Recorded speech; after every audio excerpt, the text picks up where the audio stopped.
Assalamualaikum warahmatullahi wabarakatuh. Perkenalkan, nama saya Ansatul Mukhayyaro, NIM 20040200035, kelas 4B Perbankan Syariah, Prodi Perbankan Syariah, Fakultas Ekonomi dan Bisnis Islam. Pada kesempatan kali ini, saya akan menjelaskan mengenai RAN atau gadai dan implementasinya di lembaga keuangan syariah dalam kajian fikih muamalah kontemporer. Pokok pembahasan yang pertama yaitu pengertian RAN atau gadai. RAN secara etimologi atau secara bahasa berarti tetap dan abadi. Dikatakan ma'un rahinun artinya air yang menggenang. Nakmatun rahinatun artinya abadi.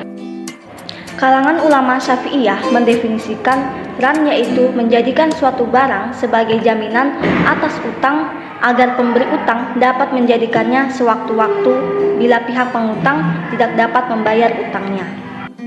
Jadi kesimpulannya, RAN atau gadai adalah jaminan yang diserahkan oleh pihak pengutang kepada yang memberi utang. Nah, pemberi utang mempunyai kuasa penuh untuk menjual barang jaminan tersebut. Apabila pihak pengutang tidak mampu membayar utangnya saat tempo, apabila uang hasil penjualan barang jaminan tersebut melebihi jumlah utang, maka sisanya harus dikembalikan kepada pengutang. Namun bila kurang dari jumlah utang, pihak pengutang harus menambahinya agar utang tersebut terbayar lunas. Pembahasan yang selanjutnya yakni mengenai dasar hukum RAN atau gadai. Dalam Quran Surah Al-Baqarah ayat 283 yang dimana artinya yaitu, dan jika kamu dalam perjalanan sedang kamu tidak mendapatkan seorang penulis, maka hendaklah ada barang jaminan yang dipegang. Tak hanya itu, ada juga hadis yang dimana Rasulullah Shallallahu Alaihi Wasallam membeli makanan dari seorang Yahudi dengan menjadikan baju besinya sebagai barang jaminan. Hadis riwayat Bukhari dan Muslim dari Aisyah binti Abu Bakar. Dalam Islam, RAN diperbolehkan berdasarkan Al-Quran dan hadis Rasulullah Shallallahu Alaihi Wasallam. RAN atau jaminan itu dapat dijual atau dihargai kembali apabila dalam waktu yang telah diperjanjikan oleh kedua belah pihak tidak dapat dilunasi. Hak pemberi pinjaman akan muncul pada saat debitur tidak mampu melunasi kewajibannya. Nah, akad RAN diperbolehkan karena banyak kemaslahatan yang terkandung dalam rangkai membangun hubungan antar sesama manusia. Pembahasan yang selanjutnya yakni mengenai rukun RAN atau gadai. Yang pertama yaitu pemberi gadai, nasabah atau rahin. Nasabah ini harus cakap bertindak hukum, balik, dan berakal. Yang kedua yaitu penerima gadai atau murtahin, orang bank atau lembaga yang dipercayai rahin untuk mendapatkan modal dengan jaminan barang atau gadai. Yang ketiga yaitu barang jaminan atau marhun, yaitu di mana barang yang digunakan rahin untuk dijadikan jaminan dalam mendapatkan utang. Yang keempat yaitu utang atau marhun bih, di mana sejumlah dana yang diberikan murtahin kepada rahin atas dasar besarnya tafsiran marhun. Yang selanjutnya yaitu syarat-syarat dalam RAN. Yang pertama yaitu syarat rahin, di mana harus berakal, balik, dan pandai bercakap hukum. Nah, yang kedua yaitu syarat murtahin, di mana syarat-syaratnya ialah sudah mampu dan pintar melakukan sesuatu dalam menjalankan syariat Islam. Nah, yang ketiga yaitu syarat al-marhun, di mana barang yang dijadikan jaminan menurut para pakar fikih adalah yang pertama yaitu barang jaminan itu adalah barang yang dapat diperjualbelikan. Yang kedua yaitu barang jaminan adalah barang yang memiliki nilai ekonomis atau mempunyai nilai harta secara hukum syariah. Nah, marhun atau barang jaminan syaratnya yang pertama yaitu 1. Barang jaminan harus dapat dijual dan dinilai seimbang dengan pembiayaannya. Yang kedua yaitu barang jaminan harus bernilai dan bermanfaat menurut ketentuan syariah. Nah, yang ketiga, barang jaminan itu harus jelas dan dapat ditentukan secara spesifik. Yang keempat, barang jaminan itu harus milik sendiri dan tidak terkait dengan pihak lain. Yang kelima, barang jaminan merupakan harta yang utuh dan tidak bertebaran di beberapa tempat. Yang keenam, barang jaminan harus dapat diserah terimakan baik fisik maupun manfaatnya. Yang selanjutnya yang keempat yaitu syarat al-marhun bih atau utang adalah merupakan hak wajib yang harus dikembalikan kepada orang tempat yang terutang. Utang itu boleh dilunasi dengan barang jaminan tersebut dan utang itu jelas dan tertentu. Nah, pembahasan yang selanjutnya yakni skema RAN dalam lembaga keuangan syariah. Hal ini menggambarkan bahwa mekanisme transaksi RAN dalam bank syariah atau lembaga keuangan syariah. Yang pertama yaitu nasabah menyerahkan jaminan atau marhun kepada bank syariah atau murtahin. Nah, jaminan ini berupa barang bergerak.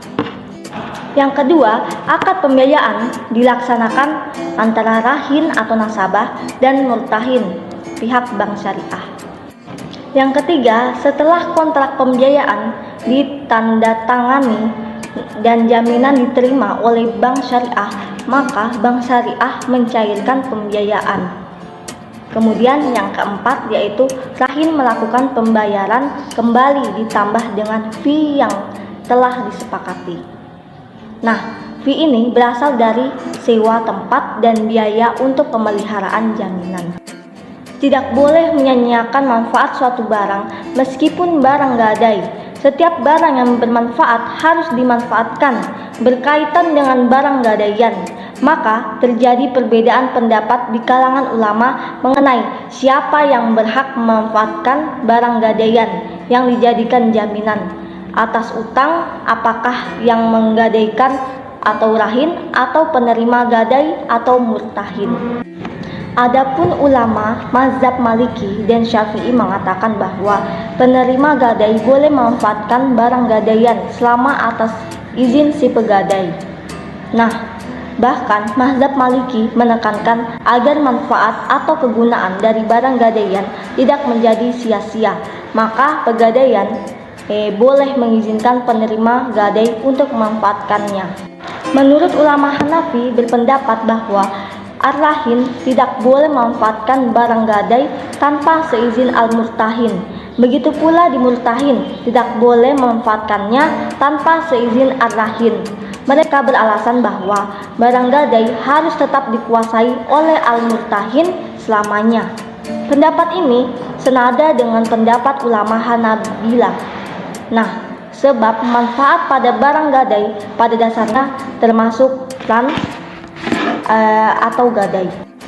Ulama Syafi'iyah berpendapat bahwa rahin dibolehkan untuk memanfaatkan barang gadai jika tidak menyebabkan barang gadai itu berkurang dan tidak perlu minta izin kepada murtahin seperti mengendarainya dan menempatinya. Akan tetapi jika menyebabkan barang gadai tersebut berkurang seperti pengolahan sawah dan kebun, maka arahin harus meminta izin kepada murtahin. Ulama Hanabilah berpendapat bahwa di murtahin boleh memanfaatkan barang gadai jika berupa kendaraan atau hewan, seperti diperbolehkannya untuk mengendarai atau mengambil susunya, sekedar pengambil pembiayaan. Menurut Fatih Ad-Duraini, kehati-hatian para ulama fikih dalam menetapkan hukum pemanfaatan marhun baik oleh rahin maupun oleh murtahin bertujuan agar kedua belah pihak tidak dikategorikan sebagai pemakaian riba. Karena hakikatnya RAN dalam Islam adalah akad yang dilaksanakan tanpa imbalan jasa dan tujuannya sekedar tolong-menolong. Oleh sebab itu, para ulama fikih mengatakan bahwa apabila ketika berlangsungnya akad kedua belah pihak menetapkan syarat bahwa kedua belah pihak boleh memanfaatkan marhun, maka akad RAN itu dianggap sah karena hal ini dianggap bertentangan dengan tabiat akad RAN itu sendiri. RAN yang dikemukakan para ulama fikih klasik hanya bersifat pribadi, artinya utang piutang itu hanya terjadi antara seseorang yang memiliki kelebihan harta di zaman sekarang sesuai dengan perkembangan dan kemajuan ekonomi. RAN tidak saja berlaku antar pribadi, melainkan juga antar pribadi dengan lembaga-lembaga keuangan seperti bank. Untuk mendapatkan kredit dari lembaga-lembaga keuangan pihak, bank juga menuntut barang jaminan yang boleh dipegang bank sebagai jaminan atas kredit itu. Barang jaminan ini dalam istilah bank disebut juga personal guaran. Personal guaran ini sejalan dengan marhun yang berlaku dalam akad RAN yang dibicarakan para ulama klasik. Perbedaannya hanya terletak pada pembayaran utang yang ditentukan oleh bank. Kredit di bank biasanya dibayar sekaligus dengan bunga yang sudah ditentukan oleh bank. Oleh sebab itu, jumlah uang yang harus dibayar orang yang terhutang akan lebih besar dari uang yang dipinjam dari bank. Dengan demikian, menurut Mustafa Az-Zarqa, persoalan utang bunga bank yang berlaku di bank mewajibkan adanya personal guarantee terkait dengan penambahan utang. Dengan demikian, meminjam uang di rumah pegadaian sama halnya meminjam uang pada bank. Sama dengan meminjam uang jasa, hukumnya juga sama dengan meminjam uang ke bank. Nah, ada ulama yang mengatakan haram dan ada juga ulama yang mengatakan subat, dan ada pula yang berpendapat boleh dalam keadaan darurat. Nah, dalam masalah ini hendaknya tidak terlepas dari prinsip-prinsip tolong-menolong, akan saling pengertian antara pemilik barang atau peminjam dengan pegadai. Mungkin itu saja penjelasan dari saya. Jangan lupa like, comment, subscribe, and share ya kawan-kawan. Wassalamualaikum warahmatullahi wabarakatuh.